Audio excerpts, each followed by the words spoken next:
Jake Paul, 4-0, 3 knockouts. Tyron Woodley, second professional fight. Jake, we'll start with you. I guess the first question is, what were your thoughts when Tommy Fury all of a sudden pulls out of the fight last week? He says because, obviously he had a medical condition going on, and then all of a sudden, Tyron Woodley is your opponent again. What went through your mind? I just thought to myself, it's funny how these professionals, like Tommy Fury, who's considered a professional boxer, gets sick, breaks a rib, and doesn't want to fight. I fought sick. I fought hurt. You got to go in there and get the job done. And then they're like, oh, you got Tyron Woodley now. No problem. That's why I got the ski mask on. They're going to give me a big bag to go and beat the guy I already beat. This is a bank robbery. I see you got a belt here. Says the most valuable boxer. Jake Paul. Is that belt for you? Or is that for the most valuable boxer of the night? Explain the belt for us. This belt is for me. That's why it says for Jake Paul right here.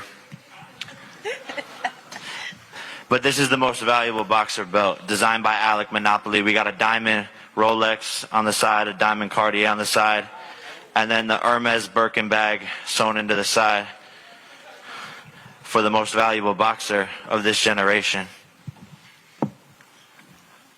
The chosen one, Tyron Woodley. So, Tyron, you get another crack at Jake. You were already training for a fight.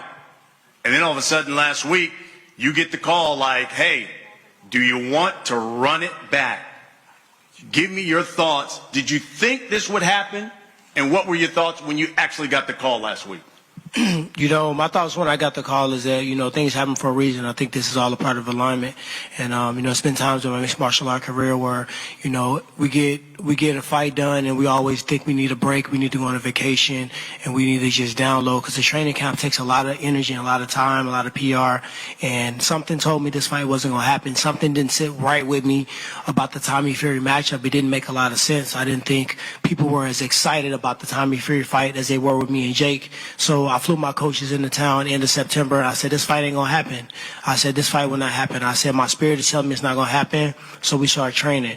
Not really as a replacement, but training because I just didn't feel like the fight was going to happen. So when I got the call, the sentence wasn't even finished before I was in. So I'm just excited about the opportunity to go out here and redeem myself. We found out a lot about each other that night in the ring. Some mutual respect, but it's still some unfinished business. Mm. Now, I know you guys did the bet thing. Do we have another bet going on here this time, Jake? We just added to his contract that if he can knock me out, he'll get $500K bonus on top. So that's that. I don't need nothing. I already got everything. Does that... I just bet I beat his ass. That's my bet. I'm a eat your ass. I'm a beat your ass. I'm not falling for that. You won't let me? Nah, pause. Luckily, we're on Showtime. It's okay. It's okay. It begs this question, though. I'll start with you, Tyron. I rewatched the fight, and I think the question a number of people come away with was, fourth round, you almost knocked this man in the front row. Why didn't you finish him? One thing that you got to recognize in this sport is, when people are down and they're wounded, they make the comment that when somebody backs against the wall, when somebody's like a wounded dog, you got to be patient. You got to be patient on trying to finish that deal off because Jake has shown in his fights. You watch the Nate Robinson fight. You watch even when he knocked out Ben Askren, he wasn't really looking at them at the time. They walked forward. He looked like he was going to load it on Ben's body, and then he came over the top. And they ran in and rushed into a right hand. So, you got to respect power. And I'm not going to sit up here and act like he don't have power. He does have power, and I have power. That's why you guys want to watch this fight again. So when I was looking at that, I actually punched him he was under the first rope, land on the second rope, hooked on the third rope, and sitting on the fourth rope. And we went into the boxing ring earlier that day, and we noticed how tall the top rope was. It was really at the back of my head. And at that point, we started measuring the second and the third rope. And those ropes are kind of really loose. So they went to tighten the rope up. And to be honest, when I punched him, he actually sprung back into the ring based upon the second and third rope. So when I was going to punch him for the second time, I don't go out there and cry over spilled milk. Like Jake said, he had an injury. Most fighters fight with injuries. You train your ass off. Most of the injuries come into training. And when you sign a contract and you walk in there, you don't cry fit. You don't go in there and complain about it. If you win, you win. If you lose, you lose. You don't make excuses afterwards. But when he came back in, I was trying to punch him again. I actually wrapped around his back. And I felt like my elbow was a little bit of hyperextended. So I said, Tyron, walk him down. Get in his face. You're in better shape. He's backing up. And I was punching and trying to make him punch back so I can counter punch him.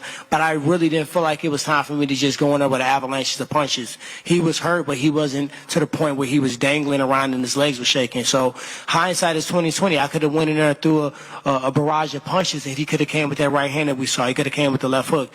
Maybe I could have did more. Maybe I could have been a little bit more active, but we're in there. You know what I mean? We're in there. We see what we see, and I gotta go off my experience on what I saw. My last UFC fight, I hit the guy, and he had Bambi legs, and I said, it's over with. And I went in there for the kill. And when I did that, he clipped me with a shot. And, I wasn't thinking about let's be safe, but you got to be a professional out here. This is a young kid. He hasn't really went a long fight ever. This is the first time he ever went more than 2 or 3 rounds, right? His chin has not been hit that often. He's going to be able to take a punch. So those are the things that an experienced fighter think about. So I know people wanted to see, it was more so people wanted to see me knock him out for them. And I think that's why everybody, oh, you shoulda, woulda, coulda. I want to see you guys get in there and do it. Jake, I think it's important to debunk something that came about after that first fight. There was this rumor going on. There was a clause in the first fight that you couldn't be knocked out, and that was the reason why Tyron didn't go for the knockout in the 4th round after he took out. But you just said there's an extra $500,000 if he does knock you out. Tell me why you said, okay, let me up the ante. I guess my career has just become shutting people the fuck up, and this is just another version of that. So, up the ante, prove that there's no knockout clause, the fact that people think that they're idiots, and I'm willing to put money on it. That's it. I appreciate the half a bag. I'm going to throw in some crypto. Does that put any more pressure on you to try to get the knockout? Absolutely not. If you go to the recreational center, you play some one-on-one basketball with a guy, he beats you 7 rounds to 1 or 7 points to 1, however you want to look at it. And then you come back next Thursday and you want to beat that guy in one-on-one basketball. Just because he is going to pay you to beat him doesn't mean you can. I'm not nervous at all about that. If anything, it's my advantage. He's going to come out, try to knock me out. And like he just said, he's going to get caught because he respects my power. A lot of people online were saying, why didn't you finish him? Why didn't you finish him? Because Tyron felt my power in the first round, and he knew that if he walked into that shit, it's on the canvas. I hurt him multiple times in that fight, but for some reason people don't want to talk about that. When did the referee ever come to us my way to save my life? When did you hurt me? When did you nearly put me to the canvas? 7th round, overhand right. Yeah, you Picture know what that's happened on my after you did overhand Instagram right? with your head Got going. back in your face like and you fell forward into my arms and I caught you. I saved your life. But guess not what? this time. Every time I hit you, you ran. Not Every this time you time. hit me, I walked you down. I got back in your face. So when you hit me, it actually made me even more pissed off. So at the end of the day, I don't know where that analogy came from with the basketball game. You lost me and everybody in this room because you definitely didn't win 7 rounds, number one. Number two, why didn't you knock me out? If you hit me with the hardest shots, why didn't it make me back up? Why were you the one running the whole time? So it begs the question, and we'll wrap it up with this. Let him answer that. I said, no, 100%. I didn't hit you with my best shot, and that's the beauty of this fight coming in, and that's why I'm Why so didn't you? confident. What was you I didn't saving hit it you with for? my best shot. It was a bad night, and I still beat you. It was Plain a bad and simple. night? And you should be embarrassed by that because I beat you on a Saturday's bad night. gonna be a bad and my night. first time going 8 rounds. That first was a- time that ever was a getting Christmas hit by a gift. 10-ounce glove. August 29th was a Christmas You gift. don't know. December How about 18th, this? You don't know Saturday what's night is going to be a coming. bad Hold on, night. we'll wrap it up. How will you be different this time around? You'll see.